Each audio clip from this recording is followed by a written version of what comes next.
Hi hello छोड़ो, हरे कृष्णा बोलो।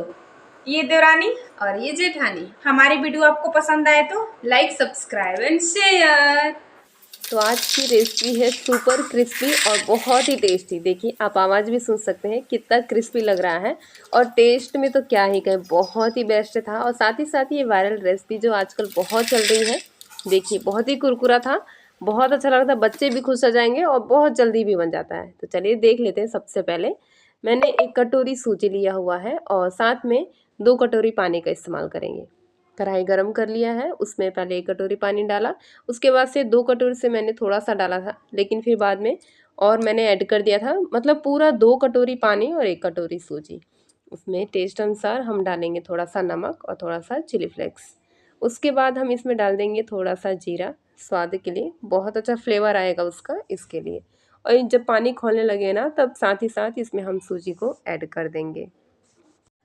ये सारा प्रोसेस हम मीडियम फ्लेम पे कर रहे हैं। पहले जब पानी खोलने लगे उसके बाद हम थोड़ा लो कर देंगे, उसके बाद बहुत अच्छे तरीके से इसको मिक्स कर लेंगे। एकदम डो के फॉर्म में आ जाएगा ये देखिए बहुत अच्छा, बहुत अच्छे से डो की तरह हो जाएगा। कुछ भी नहीं है, बहुत ज़्यादा इंग्रेडिएंट्स नहीं है, बस बहुत ही कम समय में और बहुत ही कम सामान में बहुत ही अच्छा क्रिस्पी नाश्ता तैयार हो जाता है। तो चलिए ये डो की तरह हो गया है, तो अब हम इसको बाहर निकाल लेंगे और निकालने के बाद हम इसको थोड़ा सा ढक के रख देंगे, ताकि जो सूजी है ना वो अच्छे तरीके से सेट हो जाए। तो चलिए जब तक ये सेट हो रहा है तब तक हम मैदा 2 चम्मच 1 कटोरी में ले लेते हैं और इसमें थोड़ा सा स्वाद अनुसार नमक डालेंगे। और नमक डाल के इसको अच्छे तरीके से थोड़ा थोड़ा करके पानी डाल के इसका गाढ़ा सा एक घोल बनाएंगे। घोल बना लेंगे, अच्छे तरीके से मिक्स कर लेंगे, कुछ भी गुठलियाँ नहीं रहनी चाहिए। तो ये देखिए इस तरीके से इसको रखना है, बहुत गाढ़ा भी नहीं बहुत पतला भी नहीं। उसके बाद हम यहाँ पे आ गए हैं, थोड़ा सा तेल गरम करेंगे, उसमें सरसों का फोड़न डालेंगे। उसके बाद इसको हम ठंडा करने के लिए रख देंगे। और चलिए देखते हैं, हमारी सूजी है ना थोड़ी सी ठंडी भी हो गई है, सेट भी हो गई है। तो हम इसको बहुत अच्छे तरीके से मसलेंगे। थोड़ा थोड़ा ये गर्म ही होना चाहिए, देखिए भाप निकल रहा है इसमें से हल्का, जो हाथ आप रख सकें उसके हिसाब से आप करिए। और इसी में जो हमने सरसों का फोड़न लगाया था इसमें ऐड कर देंगे। और इसमें ऐड करने से जो सौंधा सौंधा खुशबू आता है ना, बहुत अच्छा लगता है, टेस्ट भी अच्छा आता है। बहुत अच्छी तरीके से मसलेंगे, पूरा डो की तरह बना देंगे। ये देखिए बहुत अच्छा हो गया है। अब हम इसके छोटे छोटे बॉल्स बना लेंगे। आपको जो चाहे वो शेप बना सकते हैं आप, बहुत बड़ी शेप नहीं बनाना है क्योंकि अंदर है ना फिर वो अच्छे से पक नहीं पाएगा। तो मंचूरियन का जो बॉल्स होते हैं ना, सेम बस उतना ही छोटा छोटा आप बनाइएगा बॉल्स। बहुत ही ईजी तरीके से बन जाता है, बहुत ज़्यादा टाइम नहीं लगता है इसको बनाने में। आटा हमने बहुत अच्छी तरीके से मसल के बना लिया था डो की तरह, जिसकी वजह से क्रैक्स बिल्कुल भी नहीं आ रहे इसमें। बहुत अच्छे तरीके से बॉल्स बन गए हैं, देखिए थोड़ा भी कोई क्रैक नहीं है। और बहुत जल्दी बन जाते हैं, बहुत ज़्यादा टाइम भी नहीं लगता है, बहुत ही आसान है इसे बनाना। और आप एक बार बनाएंगे ना तो इस रेसिपी को बार बार बनाने का सोचेंगे, क्योंकि ये इसका टेस्ट ही इतना अच्छा आ रहा था कि क्या कहें, बहुत अच्छा आ रहा था। और इसे है ना आप अपने बच्चों के टिफ़िन में भी बना के दे सकते हैं।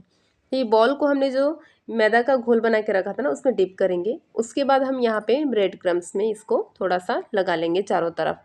और उसके बाद देखिए मैंने ब्रेड क्रम्स लगा के सारे बॉल्स को रेडी कर लिए हैं, क्योंकि एक एक करके डालेंगे ना तो फिर सब अलग अलग तरीके से फ्राई होंगे। तो हम पहले सारे बॉल्स को एक साथ बॉल्स को तैयार कर लेंगे ब्रेड क्रम्स के साथ। और तेल को बहुत ही हाई फ्लेम पे गरम करना है, बहुत ज़्यादा गरम रहेगा तभी ये टूटेगा नहीं और फैलेगा नहीं तेल में। तो देखिए खौलते हुए तेल में आपको इसको डालना है और 2 मिनट में ही ये बस तैयार हो जाता है। थोड़ी देर इस पे कलर आ जाए ना तब आप इसको टच करिए, उसको हिलाइए, बीच में टच करना है सबसे पहले, उसके बाद गोल गोल थोड़ा घुमाना है। और ऐसे 2-3 मिनट में ही ये बहुत अच्छा क्रंची तैयार हो जाता है। ये देखिए बच्चे तो इसे देखते ही खाने के लिए दौड़ पड़ेंगे सच में, और खाने के बाद रोज़ रोज़ यही बोलेंगे कि मम्मी टिफ़िन में यही बना के देना। सच में बहुत टेस्टी था। और ये देखिए कितनी जल्दी से तैयार हो जाता है, बहुत ज़्यादा मेहनत भी नहीं करना, हेल्दी भी है ये नाश्ता, आप अपने बच्चों को बिना टेंशन के बना के दे सकते हैं। और इसमें बहुत ज़्यादा प्रिपरेशन भी नहीं करना है, कोई तैयारी आपको नहीं करना है, कटिंग कोई सब्ज़ी की कटिंग नहीं करना है आपको, और बहुत ज़्यादा मसाले की भी ज़रूरत नहीं इसमें आपको। तो देखिए कितना अच्छा तैयार हुआ है बहुत अच्छी तरीके से। और उसी डो से मैंने ये वाला भी शेप तैयार कर लिया है, क्योंकि बच्चों को है ना ये रिंग्स वाला शेप है ना बहुत ज़्यादा पसंद आता है। तो मैंने एक एक बैच है ना हमने बॉल्स जैसा बनाया था और दूसरा बैच मैंने ये ऐसे रिंग की तरह मैंने इसको बना लिया है। और इसको भी सेम प्रोसेस वही करना है, पहले मैदा वाले घोल में डिप करना है, उसके बाद सारे ब्रेड क्रम्स को चारों तरफ से लगा लेना है और सबको अच्छे तरीके से इसी तरीके से तैयार कर लेना है। तो ये देखिए मैंने तैयार कर लिया है और इसमें 3 पीस है ना मैंने सादा रखा है बिना ब्रेड क्रम्स के। तो चलिए इसको भी उसी तरीके से हाई फ्लेम पे हम इसको फ्राई करेंगे और ये भी 3 से 4 मिनट में रेडी हो जाता है। 2-3 मिनट ही लगेगा, बहुत ज़्यादा टाइम नहीं लगेगा। अब आप इसकी आवाज़ को सुनिए, देखिए कितना क्रंची लग रहा है ना। बहुत टेस्टी बना था और बहुत अच्छा भी लग रहा था, बहुत क्रंची भी बना था। तो देखिए अब हम दूसरा बैच जो हमने तैयार किया था रिंग्स वाले, इसको भी सेम उसी तरीके से हम फ्राई कर रहे हैं। और ब्रेड क्रम्स वाले थे ना, उसको हमने पहले निकाल लिया है क्योंकि वो ब्रेड क्रम्स है ना जलने लगेगा ज़्यादा देर तक अगर फ्राई करेंगे तो। और उसको मैंने थोड़ा सा आधा मिनट जैसा एक्स्ट्रा फ्राई किया था क्योंकि इसमें ब्रेड क्रम्स नहीं थे। देखिए कितना अच्छा लग रहा है ना। तो आप भी बनाइए, खाइए और